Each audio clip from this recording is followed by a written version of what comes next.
Oh, let me turn that back up. How's that? There we go. All right, good. Hey, everybody. Always got one little technical thing or another going on here. So, good morning. It is, let's see, what is it? It's Tuesday, the 23rd of June. And let's see. I hope he recognizes the Marxist agenda in this. Ooh. All right. Well, comments will be coming in as we go here. I'm going to be going back and forth on my screens. I've written quite a bit of notes and stuff about some of this to talk about. So I might not see all of your, oh, hey, Henny. I might not see all of your comments as we go. Yeah, but I will be checking back and forth as I go. It's just me operating this whole thing here this morning. And there's some things to talk about. Boy, so many things actually. So let's get to it. Now, first off, this is going to be about the police. This is going to be about talking about what we need to do about those damn police.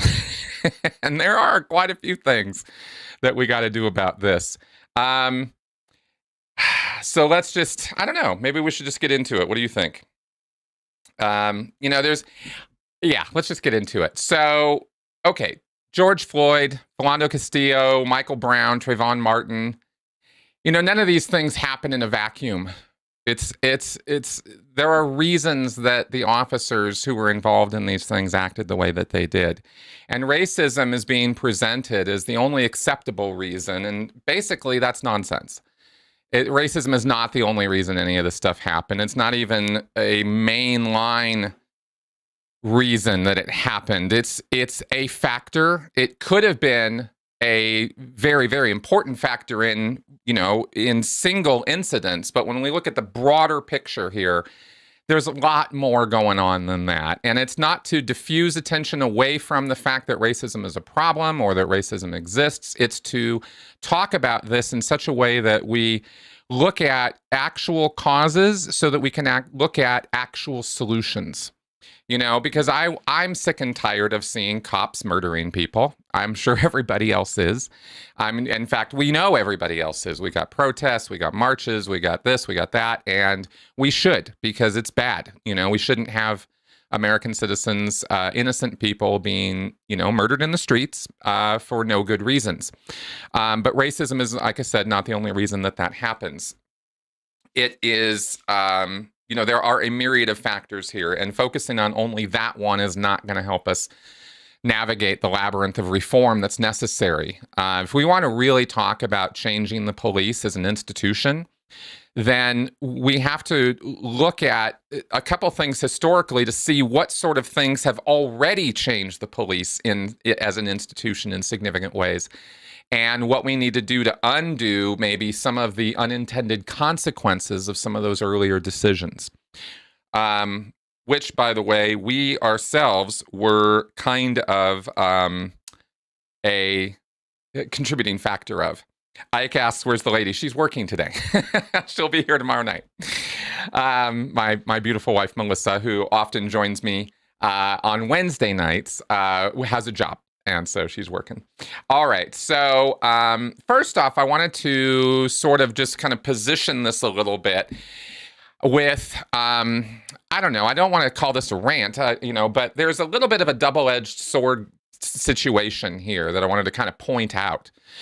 We, regular, normal citizens of the country, want to be safe. We want to be secure. We want to live a life that we can just go to work, do our job, have, family, have relationships, have friends, all that, navigate the problems of our lives in safety and security. We don't want to be threatened by, criminals, have bad things happen to us.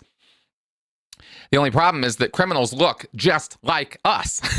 So you can't tell just by looking at somebody whether they're a criminal or not, or what their intent is. And that makes it difficult when you are given the job of sorting the criminals from the innocent people, and then told in no uncertain terms that you better catch these guys before they even can get up to some of their shenanigans.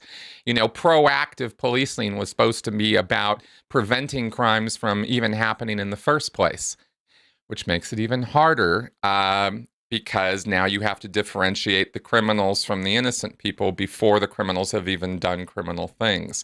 Suspicion of criminal intent and all of that. He looks suspicious, right? What does that mean? How do you judge that? How do you figure that out? I mean, that's just one little problem in an ocean of problems with law enforcement and keeping society safe and secure. How do we keep society safe and secure? So it's a fairly large problem, and we need safety, and yet our human nature, and I'm all about talking about human nature and psychology. And our human nature rails against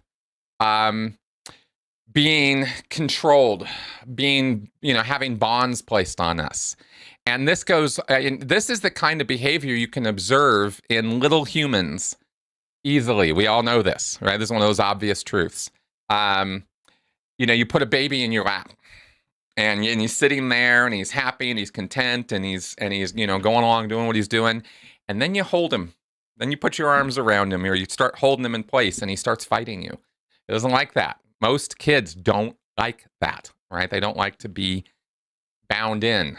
And yet, in order for us to have the safety and security, you can see the analogy here, right? In order to have the safety and security that we want, sometimes we have to be held, because sometimes we inadvertently might fall right off the lap or take a flying leap or do something else silly because we're not aware, we're not paying attention, or we simply don't know about something, right? About a danger. And yet we rail against this. Don't hold me. Don't control me. You're not the boss of me, right? So we have this push-pull within us that is constantly, we want safety, we want that security, we want to be protected. We're paying good money to be part of the society. We enter into this social contract. And yet, when things start getting out of hand, we push back. And of course, we should push back. But I'm just pointing out that there's this basic psychological pushback, regardless of the situation, that we all have. It's just part of us, right? So, so this tends to feed, where I'm going with this is it tends to feed a bit of a knee-jerk reaction against authority or against security or police. When we see things starting to go off the rails, or we see issues or problems, sometimes we can pendulum swing too far. And this is, I think, an instance of where we're seeing some of that. But at the same time, the demand, the push for change, got to happen somehow. So just a little push-pull going on there, right? I mean, this business of, hashtag defund the police, hashtag abolish the police. These are the stupidest hashtags. If you want to solve the problem, you don't do it by tearing everything down with no plan, with some half-cocked sort of idea of what you think might work, and then start maybe figuring out how to roll that into place after you've already destroyed everything that's there. That's not how to solve any problem.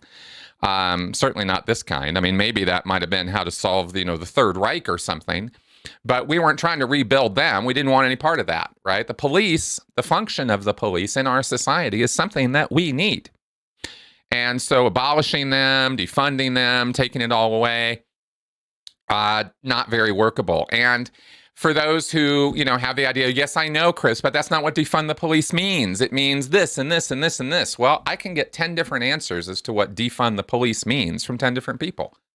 So not a very useful or effective hashtag. And that's always been my point about it. I want to talk about reforming the police, and that's what we're going to do in this episode here. But let's use, hashtags and mantras and sayings and stuff that actually mean what they say, so you don't have to clarify it with 10 more tweets or social media posts in the arguments that we inevitably get into over this. Defund the police, that's a stupid idea. No, it's not, because blah, blah, blah, blah. Okay, it's still a stupid way of expressing it. How about hashtag reform the police? How about hashtag demilitarize the police? How about hashtag make the police work? There's so many ways that you could rephrase this in a way that would actually be acceptable across the boards, even maybe across the aisle. But this is where the left just shoots themselves in the foot, and it really is annoying to watch, because you have a movement here that a lot of people want to get on board, but not when it's under the banner of abolish the police or defund the police. So that is just, it's a self-defeating thing, and it's so goofy that I saw this immediately. And I've had this on my mind for weeks now, right? Ever since this thing started, I've been like watching this going, oh man. But I wanted to give it time to calm down, for people to kind of calm down a little bit, so we could have conversation about it and not just heated, knee-jerk, ad hominem labels and you're a racist and you're this and you're that, and all. None of that helps. Under almost any circumstances, none of that helps. It's just it just continues the problem. So what will help? Well, let's come up with some solutions. Let's talk about some solutions. Let's talk about things we should do. And let's talk about the problem itself. Now, overview-wise, I got a lot of things to talk about in terms of some details and some facts and figures and stuff. This isn't like, this is a live stream. I'm not trying to do like a full college level of a presentation here. I'm trying to offer up some of my thoughts about this, and I've got thoughts about it because I have a background in education. It's cult education, but it's a background in education. I taught people things. I indoctrinated people into things, and I educated them, and I know the difference. And I know when indoctrination is a good tool to use and when it's not a good tool to use. And I know when education and critical thinking should come in. And that's, I feel like I know something about that stuff. So that's why I thought I might have something to contribute to the conversation. So first off, we have to look at the fact that, I'm just kind of going back and forth here on the comments as I go. So guys will have to keep up with me, or I'll have to try to keep up with you. Okay, so we have to recognize that there have been changes in the way policing is done, and there were a couple of very significant changes. I'm not going to sit here and say I've got it all taped as to all the changes and all the things, but I've spotted a couple places where there were some and had conversations with people who were involved in law enforcement, Flint, and also other friends I have, right? Of course, I have known police in the past. Tried last week to have a conversation with somebody who I thought would be useful to talk about this with, and, as you guys saw, it kind of derailed a bit. So, as terms of really, I think the two biggest, most significant changes in modern history. I mean, you can, there's this argument being made with some of the people in the Black Lives Matter movement about how policing was all about just enforcing slavery and stuff. And, it's like, come on, guys, could we at least be intellectually honest about this? Yeah, sure, that was part of the policing function back in the day, but this idea that the police are rooted in racism and always will be racist and everything about it is racist it's so tunnel vision. It's so not helpful to be framing arguments that way. Because this is so complicated. This is kind of like, I'm going to compare it to Donald Trump's nonsense with healthcare when he was like, who knew it was so complicated? And everybody's like, everybody who ever looked into it, like, healthcare is a mess. It's insane how crazily complicated healthcare is in the United States. Well, it's a little crazy how complicated policing is in the United States. But function-wise, you had two big changes. 1970s and 80s, we have the war on drugs.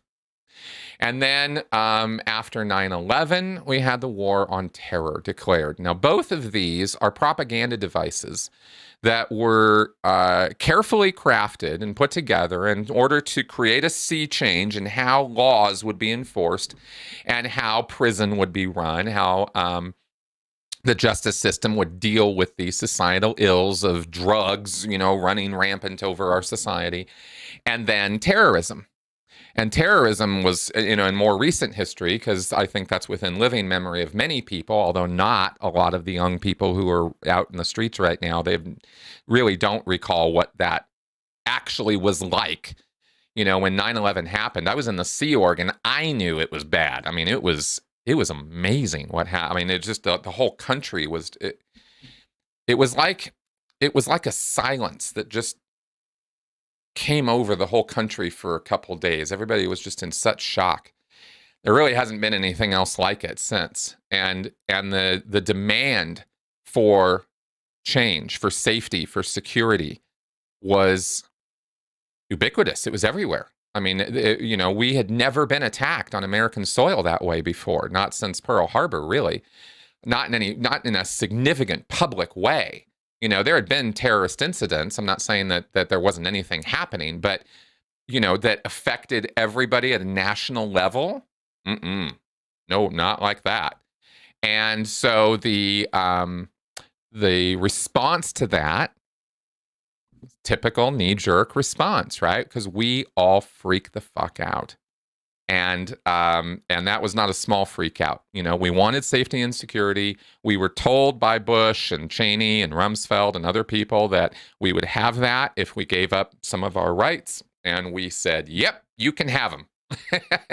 And, we had the Patriot Act and Homeland Security created. And not only did we have those things happen, though. See, people tend to look at the federal level and go, okay, there were all these, Big Brother Orwellian things done.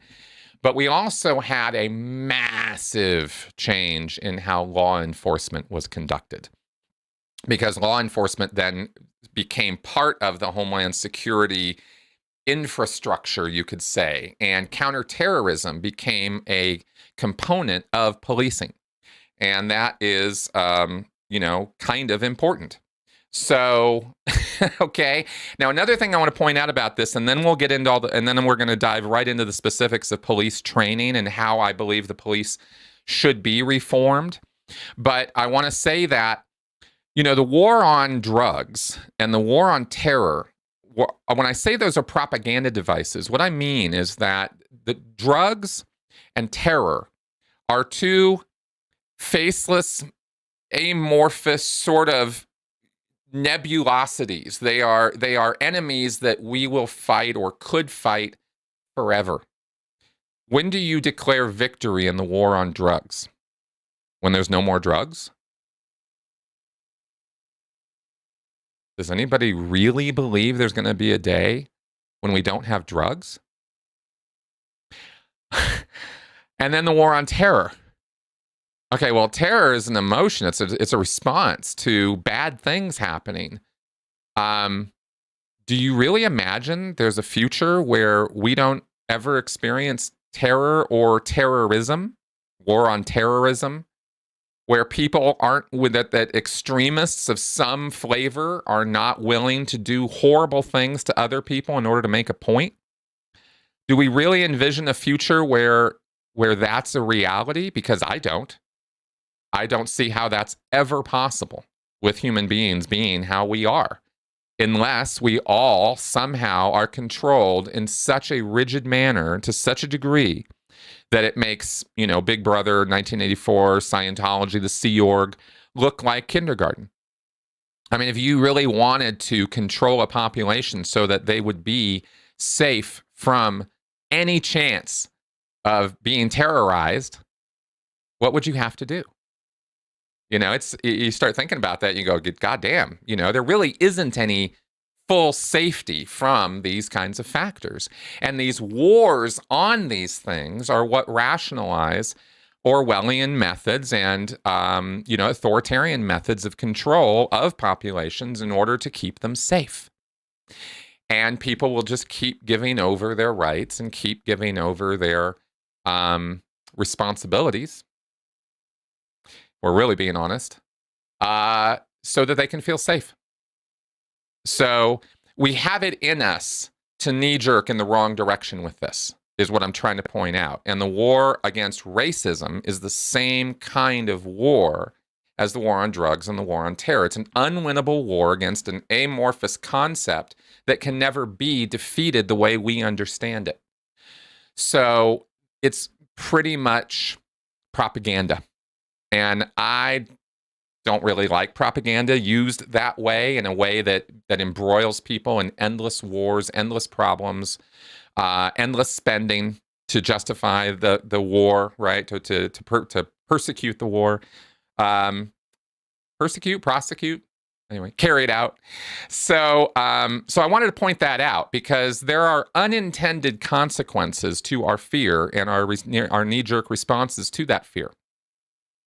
And of course, I can't say stuff like this in the first few days or weeks when this stuff is happening, but I think enough time has passed that people are willing to listen to some of this now. So anyway, so that is an overview of how I'm approaching this, okay? I don't want to solve this or try to solve this or try to talk about solutions to it with more propaganda, more slogans, more hashtags. You know, that's not how we're going to deal with this. And protests are only going to go so far. If you don't understand what it is about the system that's wrong, then you can protest the system and you can call for the system to be abolished. But even if you were to abolish the system, if you didn't understand what was wrong with it in the first place, how would you build a new system that would somehow be better? Or wouldn't fall prey to the same problems and the same issues? Because this is our classic dilemma with people over time and through history, as we tear down, authoritarian structures only to rebuild new ones that are even worse. I mean, all you got to do is look at the lessons of Mao, Stalin, Pol Pot. It's out there. And people like to compare the United States to those things, but they are apples and oranges. We are not in an authoritarian dictatorship right now, not even remotely. The fact that I can sit here and broadcast this right now is pretty much proof of that. So it's not, so even making some of these comparisons is itself a logical fallacy. We have major issues, systemic issues with our policing institutions, with our justice institutions, but we're not going to solve those problems by tearing it all down. So what do we need to do? Well, first, let's look at the problem. Policing. Okay, we're going to focus on that now. It's 1/3 of the justice system problem. It's not even, it's a huge problem, but it's actually not necessarily even the biggest part of the problem. But it's not really about comparing one to the other as to which is the bigger or smaller problem. They're all problems, and they all really do need to be solved. By the 3-part system, I mean, you have the policing, you have the courts, and then you have the prisons. All of these things have major issues, and the prison system especially. If you want to talk about where modern slavery exists, in the United States, that's where it exists. But we're not going to talk about that right now. We're going to focus on the policing part. Okay, so let me just check and make sure I'm not getting trolled or anything. No, looks like we're getting some getting comments there. All right, fair enough. Good. Let's get into police academies. Okay, police training is what I believe needs a bottom-to-top reform. I mean, like a real overhaul.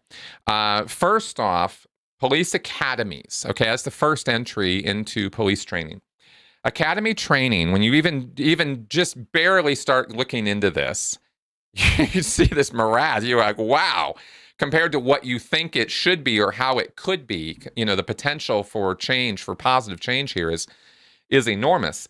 Academy training is not standardized, and it's not even always a public activity. There are private police academies, and their standards, policing, private academies, public academies, their standards are all over the place.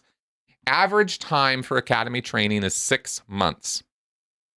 That is not, on any metric, that is not enough time to train a police officer for the duties that we are trying to get them to do. Oh, thank you for that. Oh, damn. Thank you, Ike. You're so awesome, man.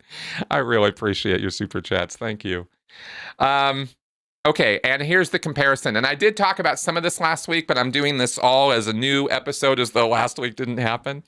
So, airline pilots, okay, here's the comparative. Airline pilots train for 1,500 hours from scratch to do one specific thing and do it perfectly.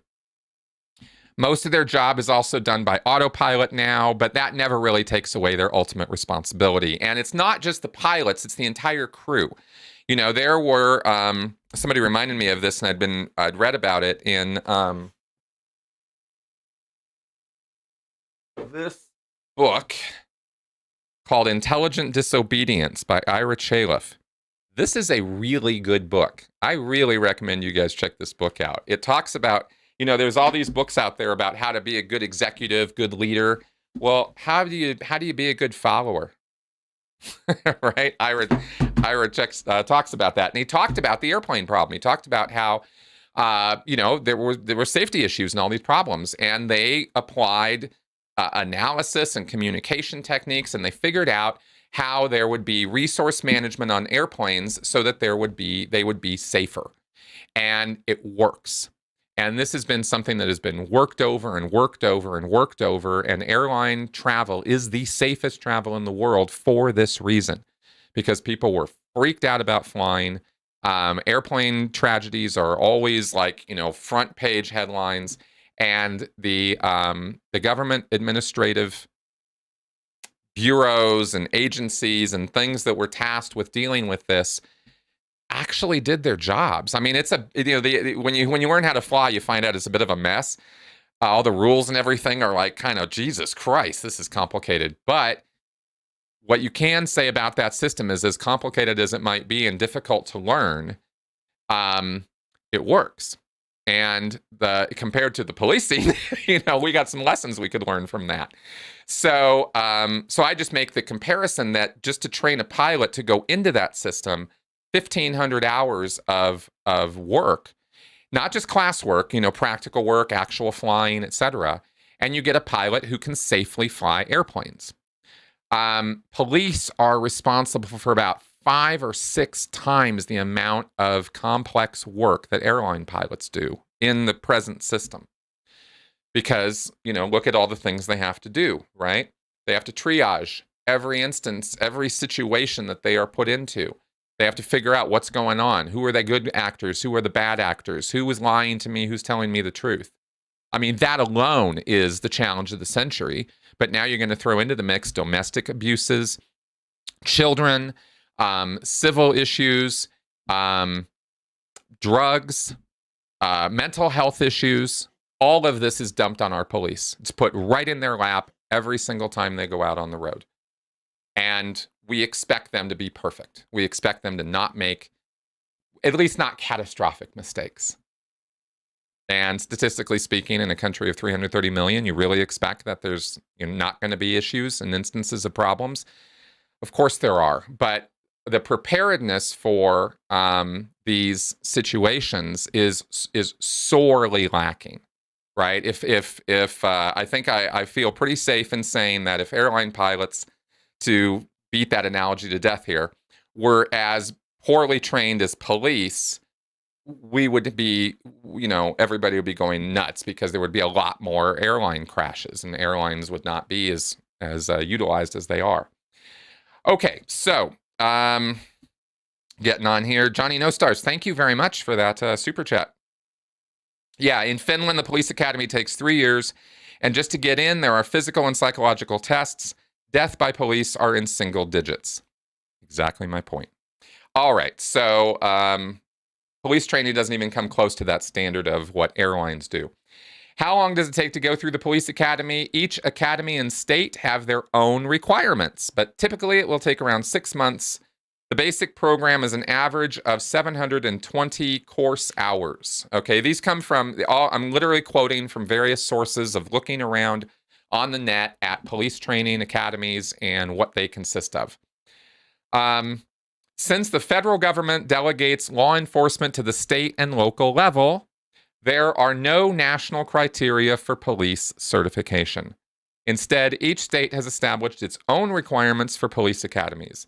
Because of these variations, police academies may offer different courses and more or fewer required hours. They can be affiliated with colleges as well as state and local police agencies. And right now, I'm just kind of laying out the situation. I'm going to get into, where I think this should go after we kind of lay out some of the facts here. Police academy programs. Now, just to give you a range of this, right? Police academy programs can be anywhere from 320 to 800 course hours. That's a wide variation. And typically takes 6 to 8 months to complete. Depends on the state reg requirements. Being certified in Iowa, for example, may be a shorter process than doing so in New York. All right. And then, in case you wanted to know, now let's take a look at one of the top-of-the-line police forces in the United States, which is the Los Angeles Police Department. Say what you will about them, and I could certainly talk for a long time about the LAPD. I used to live in LA. I have had things to say about the LAPD, especially the Hollywood division when it comes to the Church of Scientology. But as far as training goes, these are actually one of the most highly trained police departments in America. The LAPD responded when the Rodney King thing went down, and they beefed up training, they beefed up some things, they made massive changes in the department, and 3 decades later, we see that it is a different department than what was going on in the early 90s. But is it up to scratch now? Not even close. But what do they do? Well, here's the breakdown for the LAPD Police Academy. Academics, 230 hours. Driving, 40 hours. Firearms, 113 hours. Human relations, 100 hours. Law, 105 hours. Physical training, 142 hours. Tactics, 98 hours, for a total of 828 hours of training. Do I have a problem with any of those subjects? No, I don't. I have a problem with the numbers. I think they're all way too low. Yeah. There are also several different types of police academies. There are official state police academies, independent approved ones conducted at community colleges or other facilities. Some departments have their own academies that you'll have to attend in order to be a recruit for that department. Some of them, you live on the academy grounds. It's more dorm-style, military boot camp-style training. Others, it's an 8-hour-a-day job, and you go home on nights and weekends. What's it like? Well, they're all different, but they have in common that they're designed to teach you the skills and knowledge you need to be an effective police officer.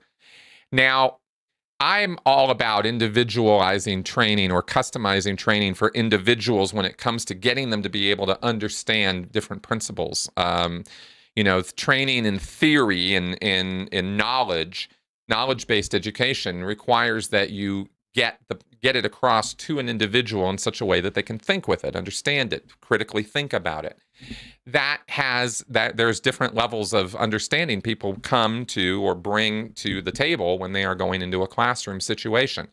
Classroom training is therefore difficult, and so you have to pay a lot of attention to the individuals in a class and make sure that nobody is falling behind too far, etc. Is this a one-person job? No, it's not. For that poor schlep of a teacher who's got 6, classes a day or whatever. Anyway, I won't go on too much of a rant about education. I'm just going to say all the problems you have in education with teaching people, you have in police academies. Just wanted to point that out. It's like that. Then you have the boot camp aspect of it, where you're going to have superiors giving orders. There's going to be yelling. There's going to be mistakes. That you're going to have extra push-ups, all that kind of stuff too. And that's more along the line, when you're doing that sort of thing, that's more along the lines of the physical training and muscle memory training, stripping your gun, putting it back together, learning how to shoot it, learning about all the different kinds of guns that are out there, different kinds of ammunition, all that kind of stuff. This is actually really important stuff. And if you can't learn, you shouldn't be there. If you can't learn, If you can't process information, if you can't assimilate information and think with it and apply it and think critically about it, you have no business being a police officer. Just want to point that out. Police are not the bottom rung of civil service. They need to be the top. I mean, again, because they are tip of the spear. They're going to be the people who go into situations, complicated, difficult situations. They're the first ones on the scene, and how they frame the situation is how everybody else coming in and responding to it is going to think about it, and even maybe perhaps how it'll be framed in the media. So it's important that they have all the tools necessary to get it right as quickly as they can. So you can't have dullards doing that, right? What kind of classes? Each academy has a mandated curriculum, which means there are a core set of classes. Let's see here. In the classroom, you'll learn things like state law, investigation techniques, computer skills, and report writing. And you'll also get practical hands-on instruction in things like firearms, first aid, driving, and combat fight techniques. And there are tests. For most states, recruits must get a 70% or better on all tests, though some states require a minimum score of 80%. 80%, huh? I'm kind of a mind that they should be getting at least 90, 95% to be passing their tests. Again, there needs to be a much higher standard placed on our police officers and the training involved in it. And 80%, getting 1 out of every 5 questions wrong, is not up to scratch when it comes to the laws you need to know, how to de-escalate situations, how to communicate, what community relations are and aren't. I mean, there's, again, a lot of stuff. But as far as police academy training, that is the current situation. What I just read to you is, how it is right now. Is it adequate? No, it is not. Not by any stretch of anybody's imagination is that adequate amount of training. Then you have, so that's just talking volume there, okay? And again, we'll get into, and I'm going to actually be interested in your feedback as well as to what should be on a cop training lineup, because I don't have that part all figured out, okay? As if somebody who has trained and educated people, I can see where there could be problems, but this is not a field that I am going to claim expertise in, so I'm not going to sit here and assume that I know best about what exactly police officers do and don't need to be trained on. But I will say that I have some ideas of some basic standards and skill sets. And how we accomplish those skill sets is, kind of anybody's guess in many ways. There are people who are way smarter than me who could figure that out. But what the skill set should be is something I'd like to comment on. But first, let's talk also about the second half of police training, and that is field training. What happens after I graduate from the police academy? Well, after you get done celebrating, you get back to work and you are officially a certified police officer, but you'll be required to complete a field training program with a senior officer before you're ready to be on your own.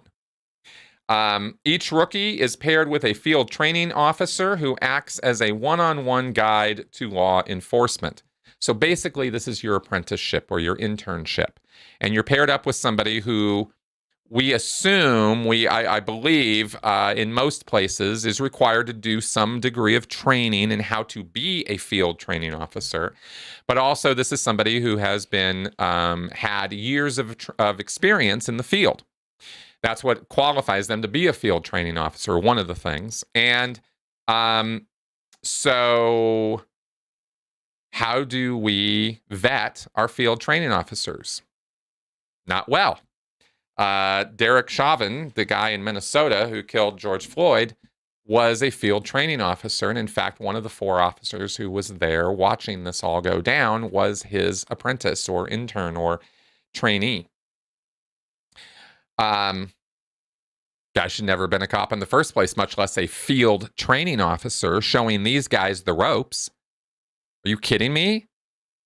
So Okay, so one bad apple slips through, right? Oh no, obviously not. Statistically, there's going to be a whole lot more. And this is a weakness in this system of field training, is that you want to gain experience under somebody who really does know what they're doing. But if you assign somebody who's a barbaric asshole to be your field training officer, remember training day? Denzel Washington was a field training officer, right? Woo!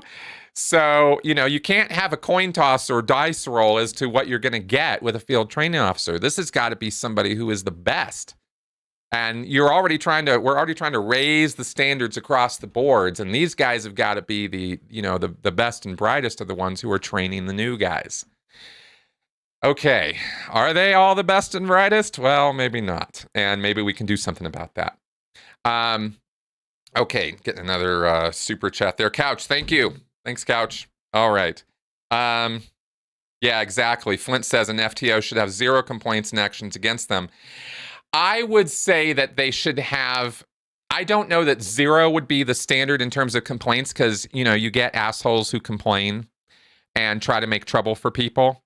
That happens too. We can't just forget that there are bad actors out there who have it in for cops, and there are also criminals out there who want to make things difficult for cops. Okay, so I won't say that, but I will say that those complaints and issues that they have experienced on the job had better have been sorted out, and they had been found not to be at fault. And I know that there's no perfect system here. Okay, I know that itself could create its own level of problems, but I'm just pushing back a little bit on that.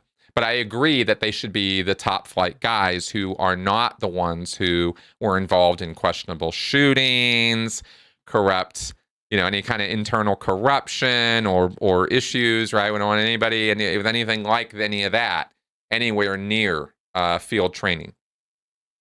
Okay, so now let's see here. Rookies get a first-hand taste of the ethical issues that crop up as well. Training day! Field training program adds a safety net for the first 2 months on the job. For this reason, the International Association of Police Chiefs urges field training officers to receive specific training to properly handle these situations and teach their assigned officer. So it's not even actually the matter right now that they are required to have additional training, according to what I'm reading here. It's just urged that they have that. So clearly, we could have a program put together for field training officers that trains them, one, on how to educate. That's a thing. 2, the ethics of perception, and how do you navigate ethical issues out there? Community relations, again, that needs to bolster when you're going to be doing field training about community relations, which I'm going to talk about quite a bit later on here. So, yeah, we definitely need to have a specific training program for the trainers. If you don't train people how to train, they will make a hash of it. I know this from personal experience. I spent years training people, and I watched a lot of interning and a lot of apprenticing going on in a high pressure environment of the Scientology and the Sea Org. And while the material that was being trained might have been a little ridiculous from time to time in terms of Hubbard's ideas, we also trained on very, very practical things. We did fire drills, safety drills, EMT training. I mean, we did practical training that actually was useful. And some of the ways that we trained were very useful for how you learn that kind of stuff. Okay, once the academy is over, they intern under a field training officer. Yeah, you might get to wear a badge and gun, but your training's not over. Okay. San Diego Police Department schedules new academy graduates for 4 additional months of training alongside a field training officer. The Memphis Police Department puts new officers under supervision for 1 year. Philadelphia has a 30-week training program followed by 18 months of on-the-job probation. And I don't know if that 18 months of on-the-job probation means 18 months under the tutelage of a field training officer. It's not what it says, and I doubt it. So, okay, so different departments are doing this different ways. Uniform standards are actually key on this, but also the freedom to, I'm just thinking about this and saying it now, is We want a uniform standard of training. We want a uniform standard of field training, but we also need to be aware of the fact that this is a large country with lots of different cultures, subcultures, and locales and different local interests, let's say, or local necessities and needs. So, it's not that your cop in rural Iowa should be getting the same field training program that the guy in the Bronx is getting. There can and should be differences here because these communities are different. And we need to also be aware of and allocate and allow for that. Okay, so is field training officer, is that a problem to do that? To have an academy and then have an internship? No. That's actually very, very standard for how you educate people in lots of things, how doctors get trained. Pretty much an apprentice program is what you want when it comes to hands-on practical skills and day-to-day of, who knows what's going to hit you in the face every single day. So you want months, even years of supervised training so that you do learn how to do it right under all the different circumstances that are, that you have to have the time and experience to encounter, to have happen to you. So 4 months of field training, no way. Way too short. 18 months, probably more along the lines of what we would be really needing to pull off. But again, you could customize this a bit, area by area. Okay. A one-size-fits-all solution usually doesn't fit all, and in fact, it usually hardly fits anybody. So we don't want to go too far with that. We want definite standards in place that I believe should probably come out of the FBI in terms of federal policing. That is the institution, and they have learned a lot of stuff. And that knowledge base that they have, they only offer to police who come to Quantico, do the specialized training under the FBI. No, why don't we export what the FBI has to everybody instead of centering the knowledge in one location and demanding everybody come to them? Because it's expensive, it's time consuming, and it can become its own degree of problem if there's an issue at that central location that is being some mistake, some problem, some error, some massive, let's just say mistake or error that they might be creating in training or in what they're teaching people. And if that propagates to everybody, then suddenly everybody has that problem. So this is why you got to be careful about what you export or what you put out there. Anyway, just one of a myriad of factors with all of this, okay? So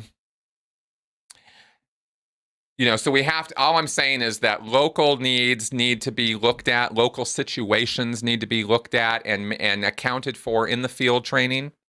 And then there should be a general set of guidelines that I think all cops anywhere, no matter what locale they're in, should have as skill sets, okay?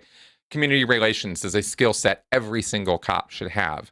Jiu-jitsu is a skill set every single cop should have. There isn't anywhere in America that those skills are not going to come into play, okay?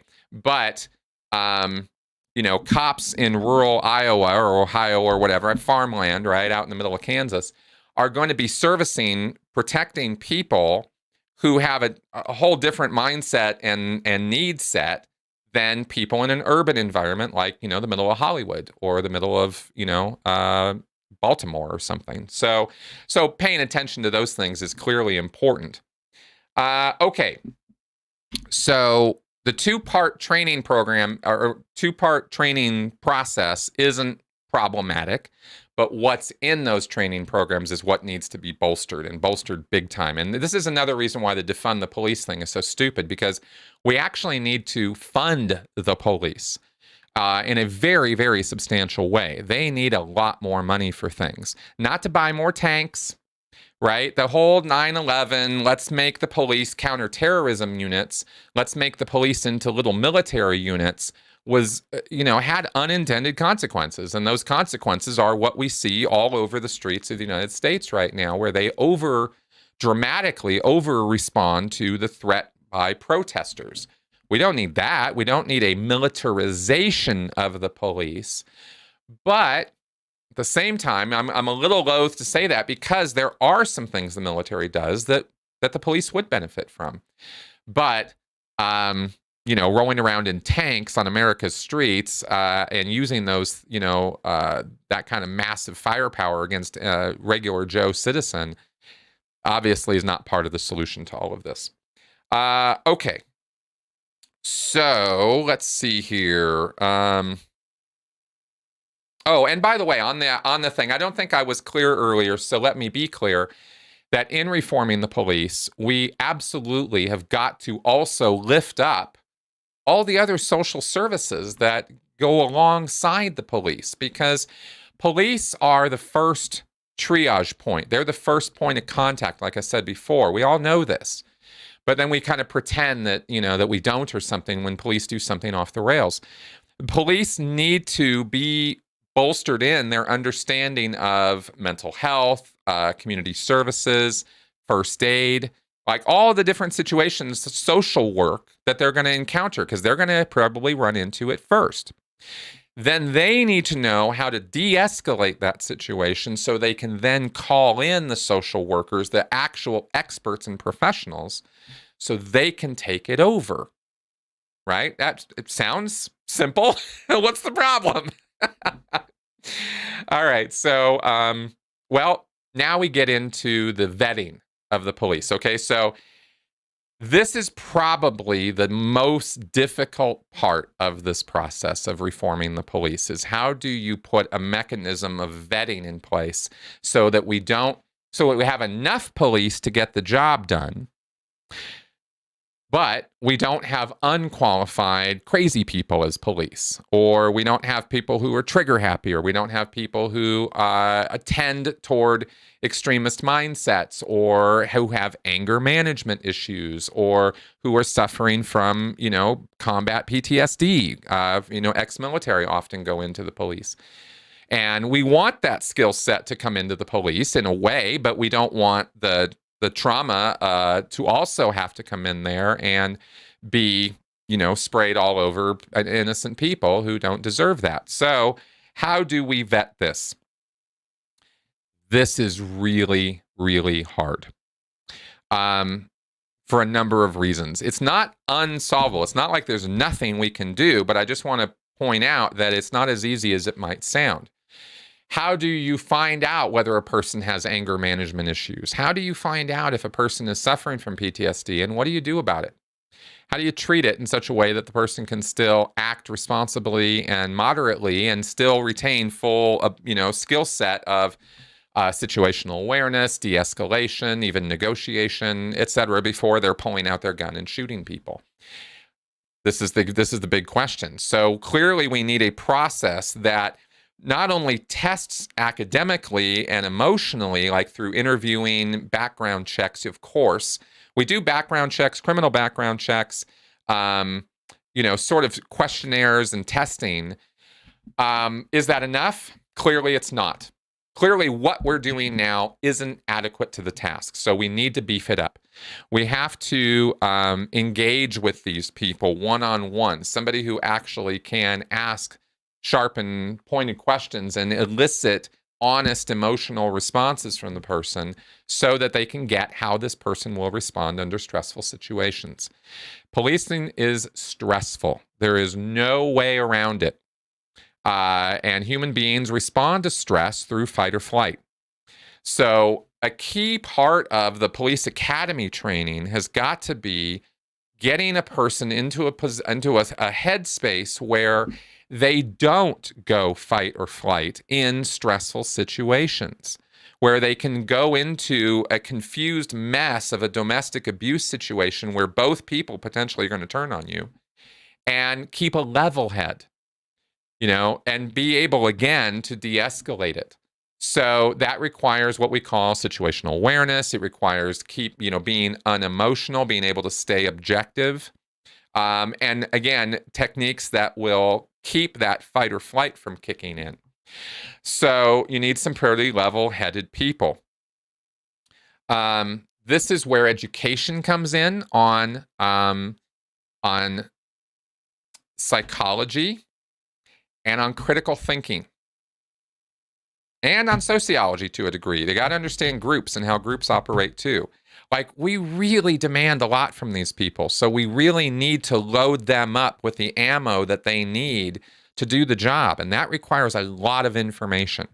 They have to understand that psychology is a thing. It's not just something that happens in some room with some weirdo therapist. It's what they encounter every single day. They have to understand why people act the way they do. They have to understand fight or flight as a mechanism because they're encountering it all day long. And they have to understand what parts of the brain are actually active, or at least understand. They don't have to understand the neuroscience, but they do have to understand that when somebody's talking to you in a confused, agitated, upset state, they're not giving you the same facts that they would give you when they are calm and chill and rational. When they're traumatized, they're not going to give you the same set of facts. The police have to understand that views change, that people, who are engaged in are not thinking the same way that people who are calm and chill are thinking. They got to understand that. They have to understand that like at a real root level so that they know how to deal with those kinds of situations, those kind of people in those modes. I tell you, that alone would, for some of these cops, that alone would be revolutionary knowledge for them. But I don't mean to pound all over the police. There's a lot of very, very good and very well-educated people out there. There should be 2 years of college as a requirement, and that college should include critical thinking classes, psychology classes, criminal law classes, like preparedness. There could be a prepared program put together for the classes that police officers should specialize or should have. I did a podcast a couple weeks ago with a professor who teaches critical thinking, not teaches English and incorporates some critical thinking into the curriculum. He actually teaches critical thinking as a class. And it is a night and day difference between teaching about critical thinking and then teaching critical thinking, teaching with critical thinking and the actual skill set of logical fallacies, how we think, why we think the way we do, how you navigate an argument, how you suss out facts from fiction, what is science, what's pseudoscience, scientific method. I mean, actually getting this stuff down with an eye toward applying it in investigation. I mean, there could literally be a custom class on critical thinking put together for police, and there should. Maybe more than one. Maybe there should be various levels of that, where those, critical thinking principles are integrated into how to do investigations, things like that. There's a lot of ways that could be done. And that should be absolutely mandatory training. And if you can't get through that training, you shouldn't be a cop. Because if you can't learn about things, you shouldn't be a cop. Because being a cop is entering into a world where you're going to continue to get training as you go. It's not a one and done. That is a really, really important principle. So I say 2 years. Okay. It can be done at community college level. I mean, we have to leave the door open for people to be able to do this too. So we want it to be able to be taught at a community college level, but we want it to be taught right, and we want it to be taught well. So that should either be part of police academy, or it can be pre-academy, or, like I said, college training. That is super, super important. And thank you, John, for that super chat. What happens when the blue flu spreads further? Can you clarify that question? I want to make sure I answer your question exactly. So if you could just give me a little bit more on that, I can make sure I'm answering your question, which I want to. Okay, so qualifications. Again, we got into that through the vetting process. I jumped ahead a little bit on some things, but the vetting does include that 2 years of college. Because if you can't do it or you're not willing to do it, then okay, sorry, you don't get to be a cop. That would actually cull the herd a little bit too. We don't want to cull it too much though. See, there's this balancing act that you have to do with reality. And it's a tough one. Let me give you an example. According to the AP, many departments in the United States loosened requirements for new police hires in 2007.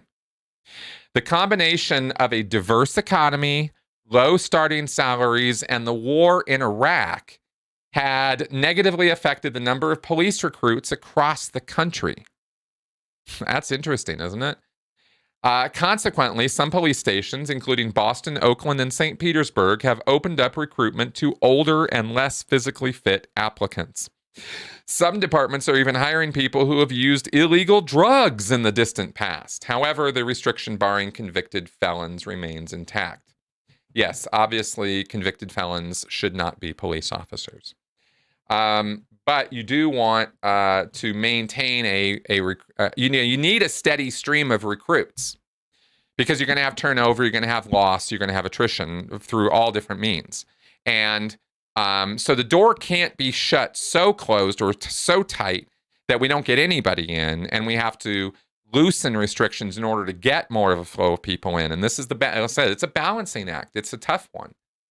The same thing happened in New York in 2000, when the number of police applicants plummeted to 2,000 that year, in the year 2000, from 31,000 applicants in 1996. But instead of increasing the age limit, the department lowered it from 22 years to 21 years, waived the requirement of 2 years of college. New York, in 2000, waived the 2 years of college. And even doing that, as of 2007, the department was short 3,000 officers. Now, New York is a crazy place, and it's got all kinds of factors to that. I remember in 2000, there was a whole, crime. We're going to come down on crime. And I think that was around the time Giuliani was elected. And anyway, there was a lot going on in New York at that time with the police, including a shooting. I'm embarrassed to say I forgot the victim's name, but 41 shots were punched into this guy. He didn't have a weapon. He was just standing in the vestibule of his house, his apartment, and the plainclothes cops killed him, murdered him, and they got off on that. They had to be tried in Albany to get a fair trial, and they got anyway. They didn't have any consequences for their actions. Let's put it that way. Anyway, we're talking about vetting. So again, there's that balancing act, and I can't sit here and pretend to understand what other factors might be at play there. But my point is, regardless of that, we have to make being a police officer lucrative and inviting to people. It's a tough job, and they should be paid commensurately for the amount of risk that they're putting themselves under. But they also need to be paid commensurate with their exchange and utility to the communities that they are servicing. And if they are brutalizing their communities and terrorizing their communities, then they aren't worth their salaries, and we need to deal with that. I'm not suggesting a merit-based salary system, because that creates more problems than it's worth. But I'm just making the point that police are grossly underpaid for the most part, considering what they actually are putting themselves in front of on a daily basis. So I think raising that salary level would actually invite more people to the force. But then if we put these various, not full roadblocks, but requirements in place that they have to get through, and they have to meet those requirements, physical and educational, then and psychological, then I think we can work with those, societal issues as they go up and down. Okay, in terms of, so vetting, okay? I won't get into here any diatribes about the state of psychology and personality testing and the uncertainties connected with that. It's a bit of a mess, okay?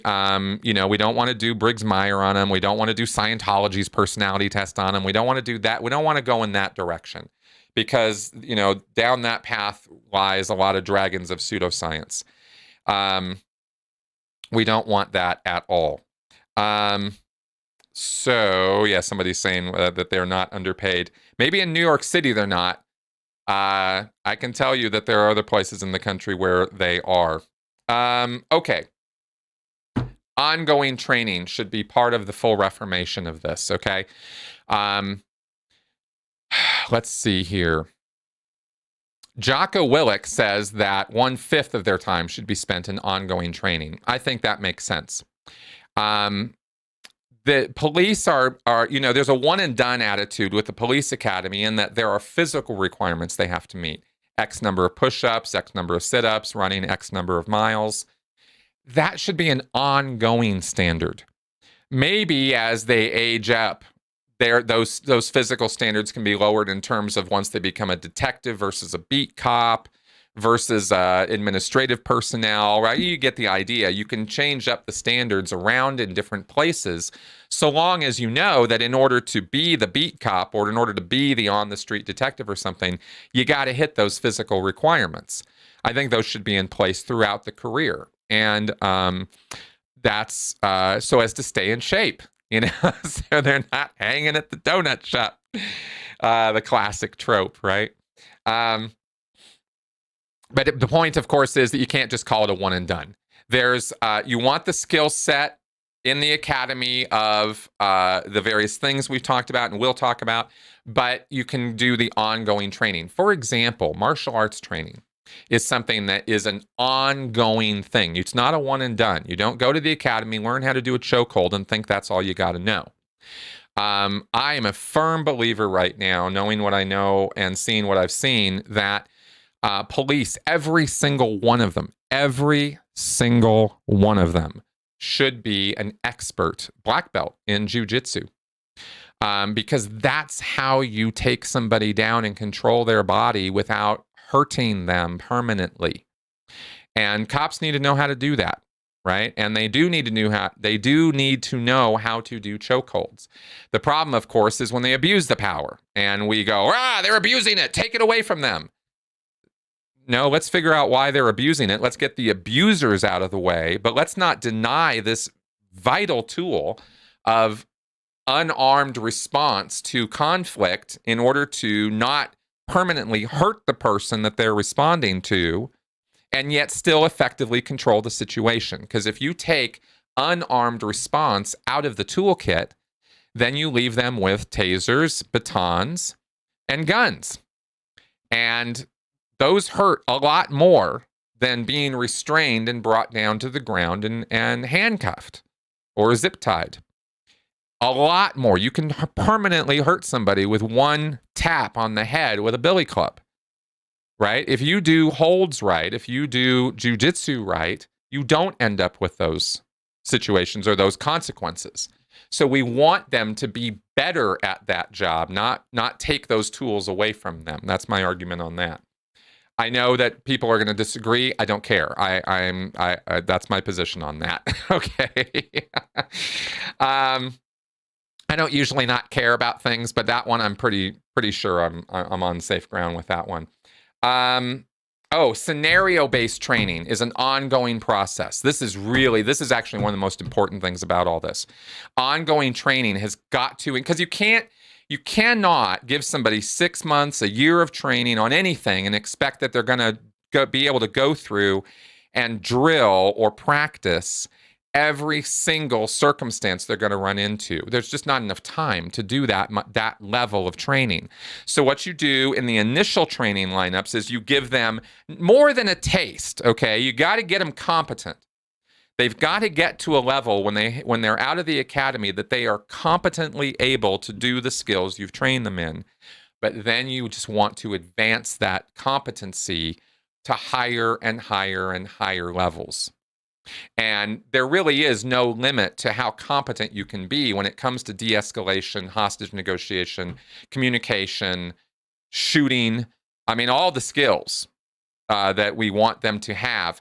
Recognition of mental health issues, being able to deal with mental health issues versus every problem is a nail and I've got the hammer to hit it with, right? You want to train them so that they have the full idea of the skill set. But then the ongoing training just improves and improves and improves that and presents different layers of scenarios of higher and higher degrees of complexity and difficulty so that, 2 years, 3 years, 5 years out of the academy, they're still drilling on situations that they could potentially encounter. Even if they never encounter them, they're fully ready for them. Okay, so ongoing training, very, very important. Somebody says they need to learn about developing bodies and what could damage children more than adults. Big time. And Flint also says here, vocal skills are being neglected in training. That's right, right? This is why I keep stressing de-escalation, community relations, even hostage negotiation, vital, vital skills. And I mentioned this the other day. I'll bring it out again here. Another book that cops absolutely positively must read. There is no way that I would ever consider a police officer qualified or competent to do their job if they hadn't read and practiced the skills in this book. This is Never Split the Difference. It's written by a guy named Chris Voss, who was the FBI's top hostage negotiator internationally. He was the guy responsible for freeing hostages, American hostages taken by drug lords, terrorists, etc., around the world. He's the guy who got them out, and he developed some skills, some training. He now works in the private sector, teaching those skills to the business world. But the negotiation skills, hostage negotiation, is actually a whole de-escalation technology, using my Scientology words, in itself. You know, and there's not one cop who could not benefit from the skills given in this book. When to say yes, when to say no, what it means when you do that, when somebody's asking you questions or making demands, not just in a hostage negotiation situation, but I mean, let's be honest, how many situations do cops run into that are like little hostage situations, domestic abuse situations, situations with kids? I mean, you know, the list is endless. So these are the kind of skills that are ongoing. You can't ever get perfect at them. You just keep honing the skills. So drilling on that would be crucial. Okay. And that's the kind of thing that I think you could realistically implement fairly rapidly in any police force in the country and get positive results with it. You know, we don't need to have millions and millions and millions and billions of dollars pushed into this thing in order to make it work if we are smart about how we do it and how we implement it, right? Nationwide standards, you know, performance testing, standards-based training for cops could be implemented. That kind of stuff could come out of Quantico. I would be surprised if Quantico didn't already have some of this stuff set up, you know? I mean, it's in the FBI's best interest that local and state cops know what the hell they're doing. So like I said, there's been ongoing training for years on this stuff. So there's probably a lot of stuff that's just sitting there ready to roll or could be implemented quickly. You know, we don't have to do everything from scratch. We don't have to reinvent the wheel on every part of this. Okay, I talked about the excessive force. Let's see if I missed anything on the psych training. Oh yeah, this is really important. So let's go ahead and talk about this for a second. Just glancing at the comments here. The name of the book is Never Split the Difference by Chris Voss. Okay. And also the earlier book I mentioned was Intelligent Disobedience by Ira Chaleff. Both of these are excellent books. I learned so much reading them. Okay. Psych training. Okay, psychiatric or psychological training. Police officers have got to become, I'm going to say expert, certainly competent in being able to assess whether somebody they're dealing with in front of them is a mental health case or a criminal case, or both. Because there's obviously all three of those. There have been instances where people who were mentally ill, who were no threat to themselves or anybody else, have been killed by police through misunderstanding what they were looking at or misassessing the danger of what they were looking at. And this is a really, really nuanced, tricky line because, you know, good arguments can be made that some criminal types are criminal because of their mental illness. But you don't want to lay that stigma on everybody and say everybody who's mentally ill is potentially a criminal. That ain't true. So we get these like black and white thinking with this stuff, and it's stupid. Cops can't afford to be black and white thinkers when it comes to mental illness. They've got to understand what that's about. And we, you know, again, this runs into some limitations with psychology these days, but we've got enough knowledge that we can make some practical choices and see, diagnostically what we're looking at and suss this stuff out. Cops also have to be experts on dealing with people who are threatening or contemplating suicide. And this is a whole other level of training. It's not necessarily a long, involved process to learn about this stuff, but it's got to be part of the curriculum. It has to be. Because you can't just take your best guess as to what to do with somebody who's on a bridge looking at jumping off, or who is somebody who's trying to die via suicide by cop, because that happens. It's rare, but it happens. And again, you want to suss this stuff out. We always get it in hindsight. We can always suss this stuff out after the fact, but we want the cops on the scene to have the knowledge base to be able to suss it out better on the scene right there as it's happening in real time. Probably an unrealistic demand that we would be able to accomplish that 100% successfully across the boards. There's still going to be major and probably tragic mistakes made.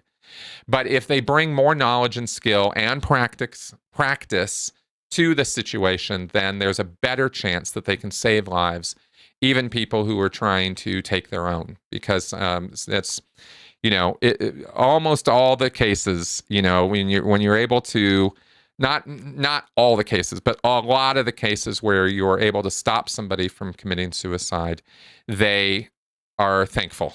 They're like, whoa. Thank God I didn't do that. So you don't want cops to be helping them along with suicide by cop. You want them to understand what they're looking at and be able to then respond compassionately and with understanding and with the right set of questions and the right set of, okay, here's what we're going to do now, right? Sort of methods. Okay, so that's important. Other thing is decompression time.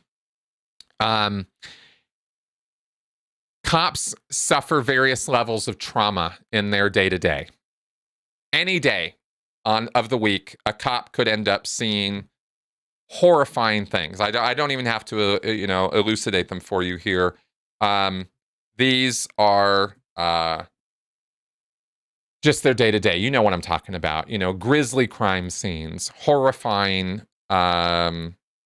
situations. They get the mass murders, et cetera, right? As well as the, dealing with people who are traumatized by what just happened to them. We got robbed twice in 2 weeks when I was growing up in Pasadena. Our house was robbed twice, probably by the same guy. And needless to say, my parents were a little upset by that. And so, so those are kind of like, oh, well, you realize that people who are victims of crime are traumatized people. And, cops should know how to deal with that, and should have again, that's where that communication, those communication skills become so important. It's not a sideline. This is how it's treated. It's treated like, well, yeah, of course, cops, need to be able to talk to people well. Okay, so how do they do that? How do you train cops to do that? Do they all need to do the comm course at the Scientology church? No, but they got to do something.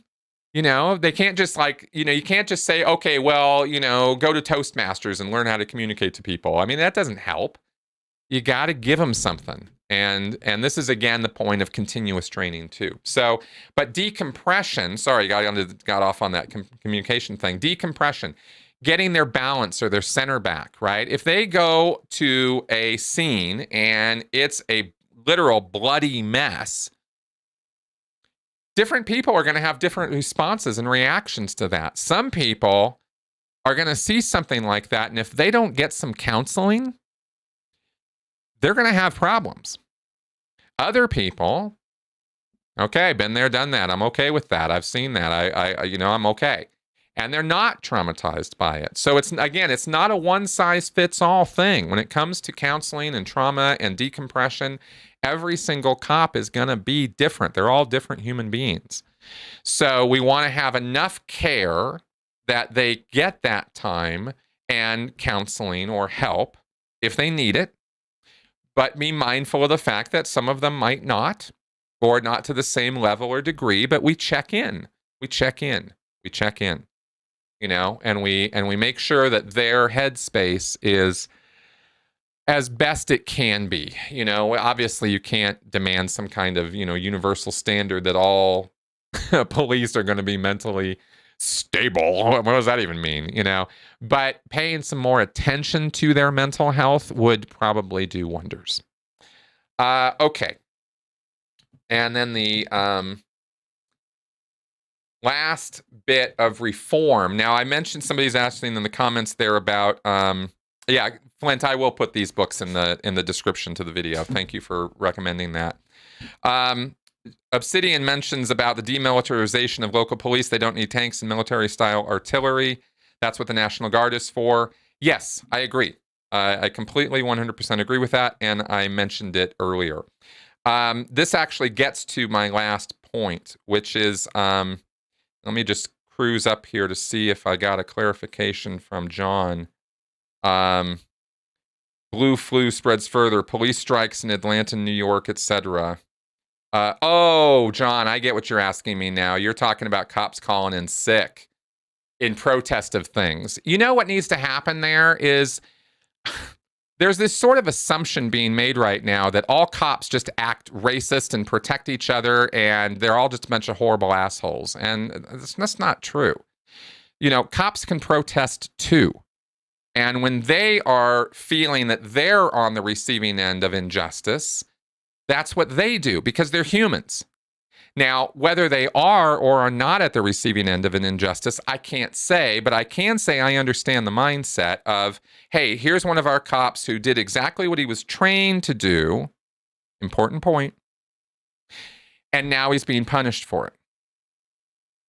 I think anybody in that situation, cop or not, firefighter, doctor, lawyer, whatever, would say, hey, if I do what you train me to do, you tell me this is the right way to do this job, you demand I do it this way, and now I'm going to jail for it? What the hell? I mean, there's some right indignation there. If you can be objective enough to see it that way, right? I'm not saying every single cop who's calling in is a good guy. I'm trying to bring a little nuance to this, okay? So don't meet me with black and white thinking on that point. It's a matter of why are those cops doing that? Is it valid or is it invalid?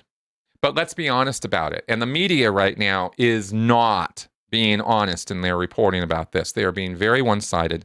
They are not, there's as usual, okay? And again, we all know this. We all know the media is biased. And then we conveniently forget when they're biased on on what we believe. It's the same thing as I'm a good critical thinker right up until I disagree with you. Right up until you disagree with me, then I'm not a good critical thinker anymore. Okay. Oh, okay. Yeah. Cool. Thank you, Flint.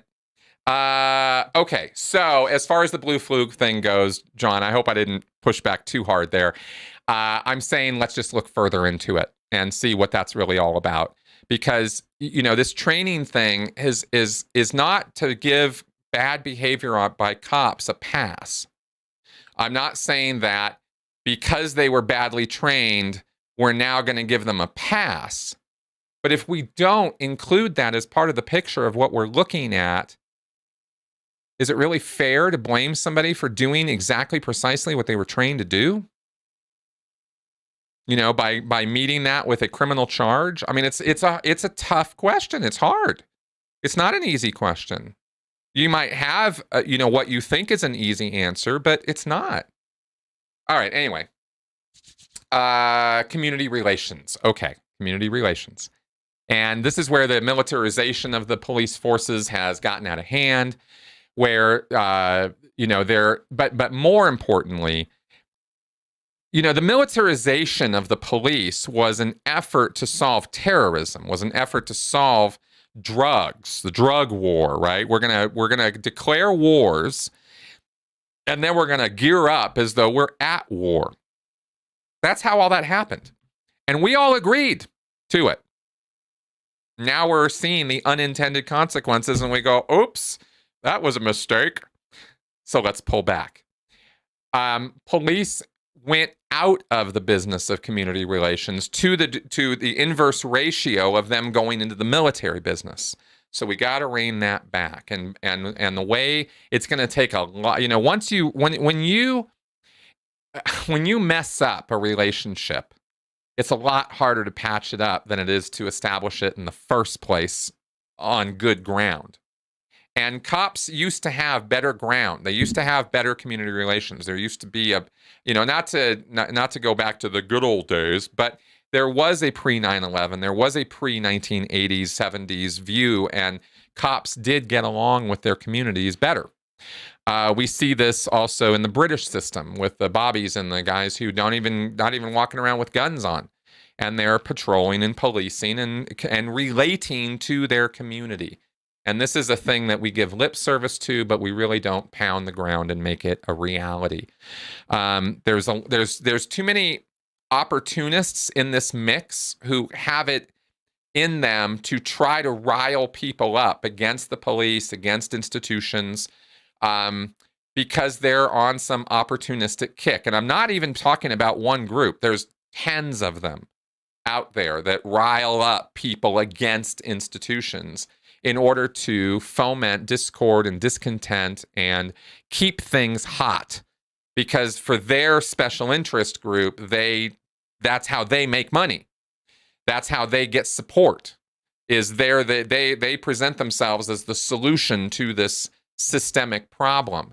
I'm really not talking about any one group right now. There are dozens of them, okay? I'm talking, and different fads will lift them up and put them in and out of the public eye. And I'm also not trying to make a comment about the purposes or activities of those groups other than say that there's opportunism that exists there. It could be a perfectly happy, wonderful group that I'm 100% behind, but if their interest is pushing an us versus them narrative against our institutions, then they're creating conflict and in an effort to try to solve whatever problems they're trying to solve. But I don't think that's necessarily the best way to go about this. Community relations require a direct relationship between the officers and the community they police and serve. And the vast majority of people in those communities are innocent people who are not criminals, not interested in committing crimes of any real value, right? I mean, sure, everybody speeds, but you know what I mean. And the police have got to form solid and good lines of communication. We've really got to, this is years in the making, and it's going to be years in the undoing and remaking. This is not something we're ever going to accomplish overnight or even in weeks or months. We need to get them knowing their neighbors, okay, knowing who their community is, working with them, not at them. And my good friend Flint, who is in the comments here, actually had a great talk with me about this exact thing. And he used to do this and was actually pushed out of doing this to the point where he stopped working for the police because the sea changed, things changed. And it became more of an adversarial relationship with the community. And this had been, again, this was years in the making. This goes back decades. This isn't the current generation. This isn't the previous generation. This is 3, 4, 5 generations back at least. So we've got a lot of work to do to catch up on and heal or restore or recover those relationships. There are community leaders. There are mayors. There's city councils. There's district people. There are community leaders.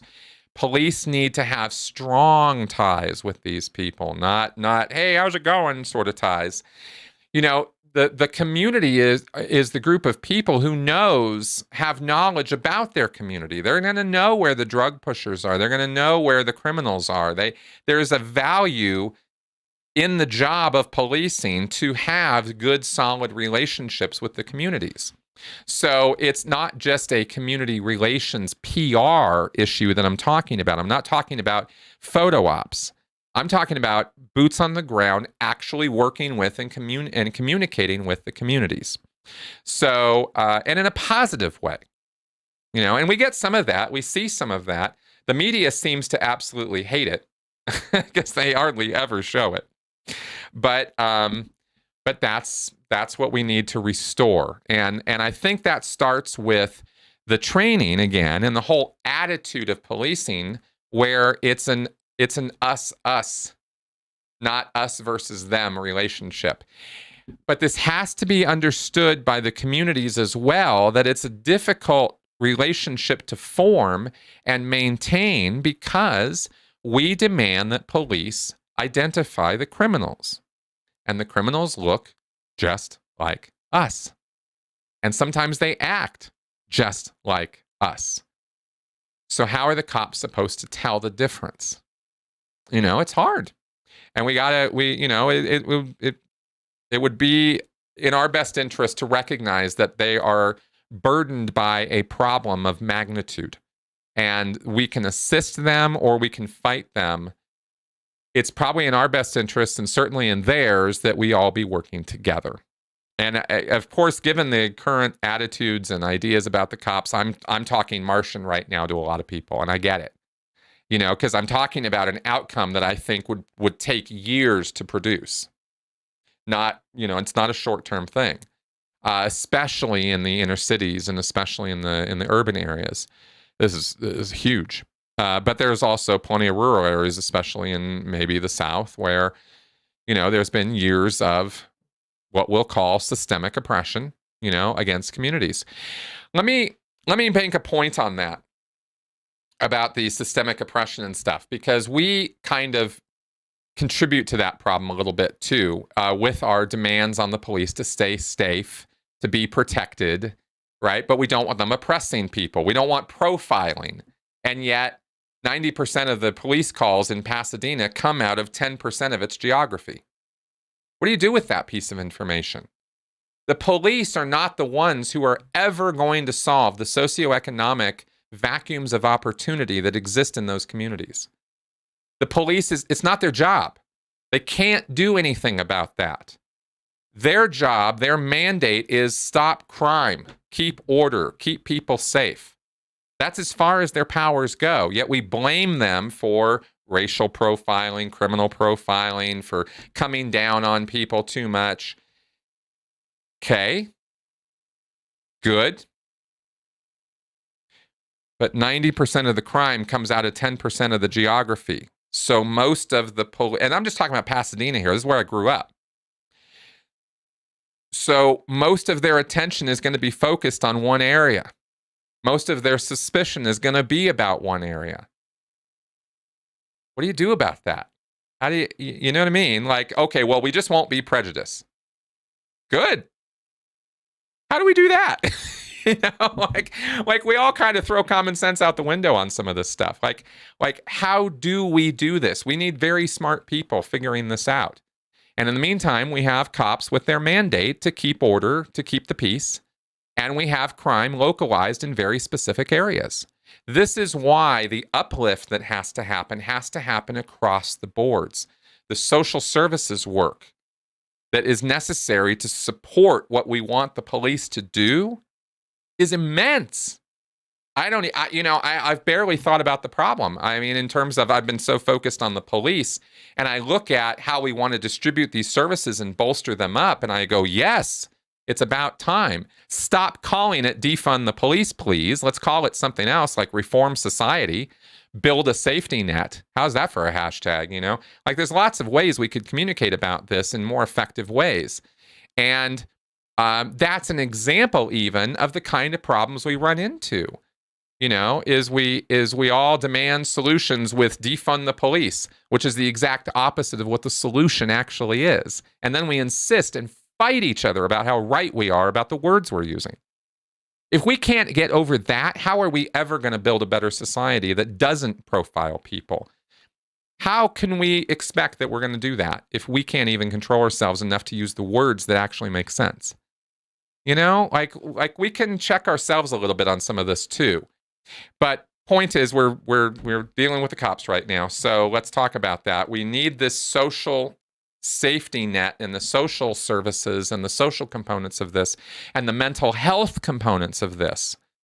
The last time mental health community servicing and community health centers were actually being set up and seriously funded across the nation was in the 60s. And it's just been a steady slide downward ever since then. That's not good, right? And now we've got, a vast percentage of the homeless population are mentally ill. They're just wandering the streets because we don't have any facilities to put them in. And who else is supposed to deal with the problem? It's not anybody's job to deal with it because we dismantled all those services. So whose job is it? The police. Well, great. Are they going to solve mental health? Of course not. It's no part of their mandate or skill set to do so. And we've defunded and deconstructed and broken down the services that were necessary in order to help those people out. So it becomes a police problem. And, when you are misassigning, things to that level, then you end up with the mess that you get. So my point being, of course, where I'm going with that is that the support systems that surround the police have got to be built up. Otherwise, we become our own hypocrites in criticizing the police for dealing with problems that they shouldn't be dealing with because we're not providing them or anybody with the resources that they do need, okay? That argument is being made really well right now. I'm not the only one saying this, of course, and this is something that we need to be putting a lot of attention on, not a little bit. Huge problem. Okay, so that all being said,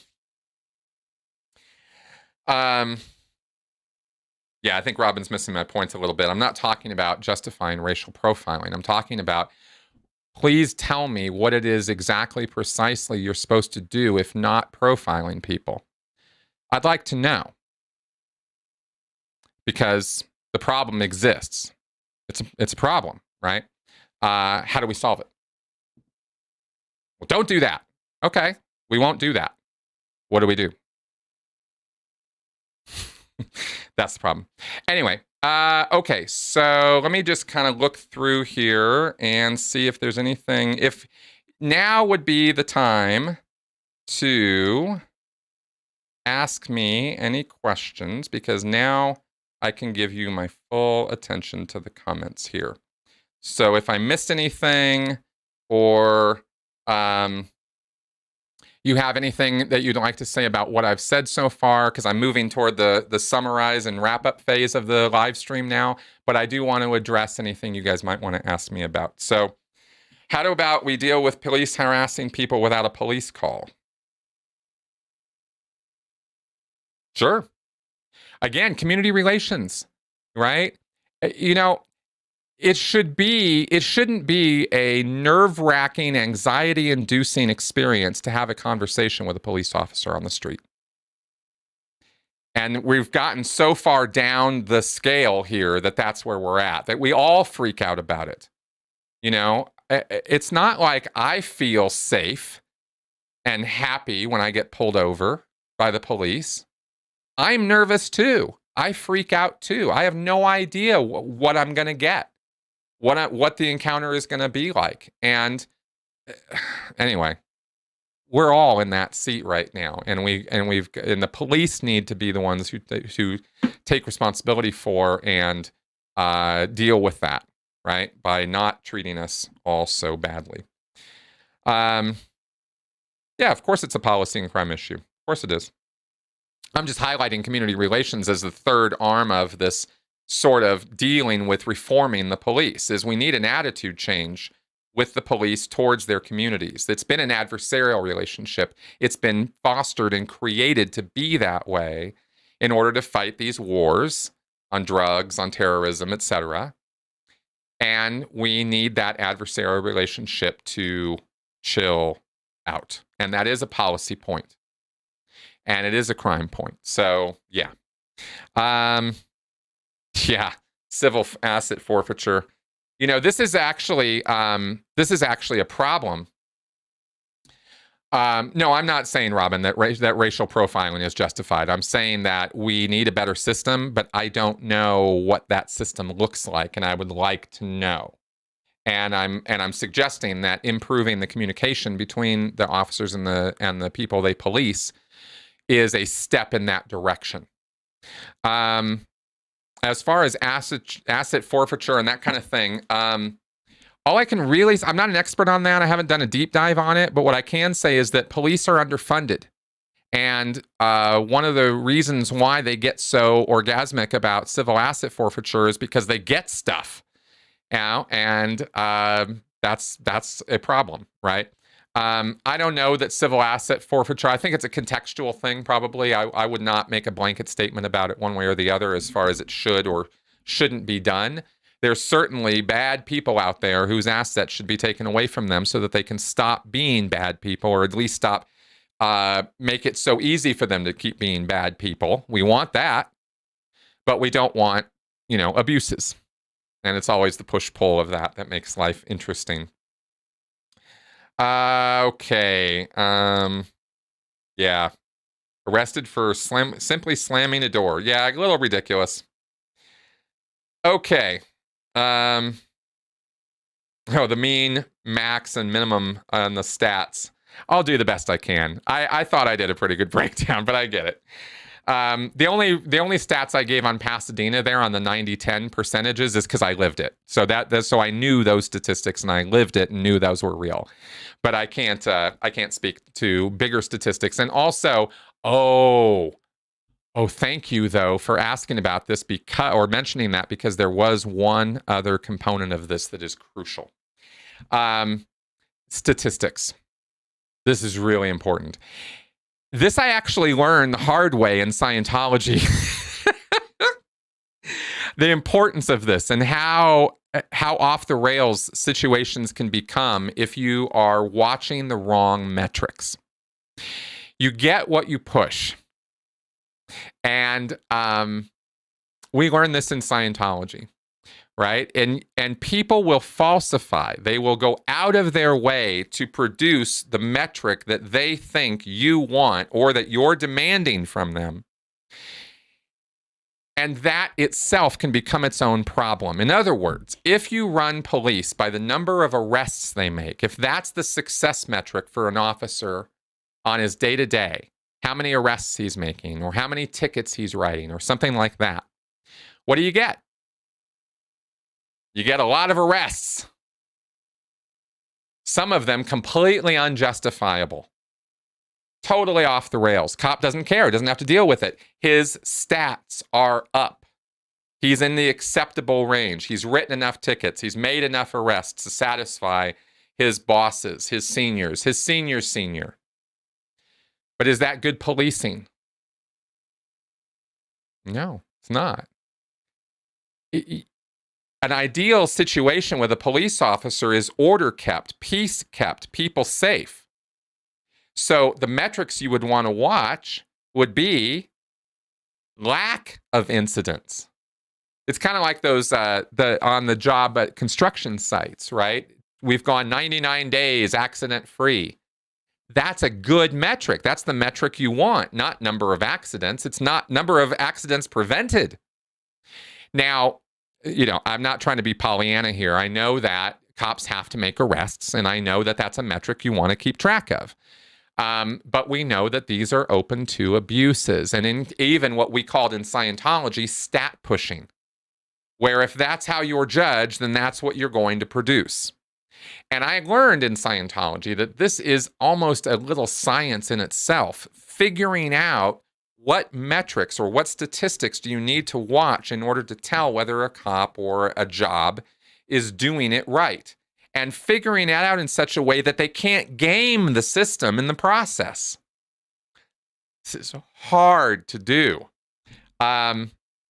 So that's something else that we need to factor into this. If number of busts is up, if tonnage of weed repossessed or found or whatever is up, then the cops are a success. But what does that lead to? Asset forfeiture, abuses, right? People getting arrested for no good reason simply because the cop had to. People getting written up for tickets that the cop otherwise wouldn't have written if he didn't have a quota. But at the same time, you don't want cops just sitting around all day, not doing anything. So we put these metrics in place, but they tend to be a little simple Simon. And that's another aspect of this big picture that I wanted to bring up, because I had a little personal experience with that, and it was something that we used to go absolutely batshit over when I was in Scientology, because stat pushing, false reporting statistics was a problem, a constant problem that we had to deal with and then bust people about.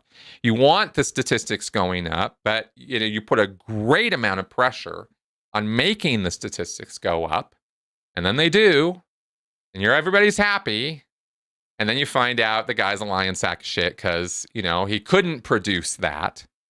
He couldn't actually produce what was wanted, but he could produce some semblance of a statistic so you could be happy with him. We don't want that kind of attitude in any of this. So the metrics, the statistics, whatever word you want to use for that, that's going to be a problem, right? Yeah.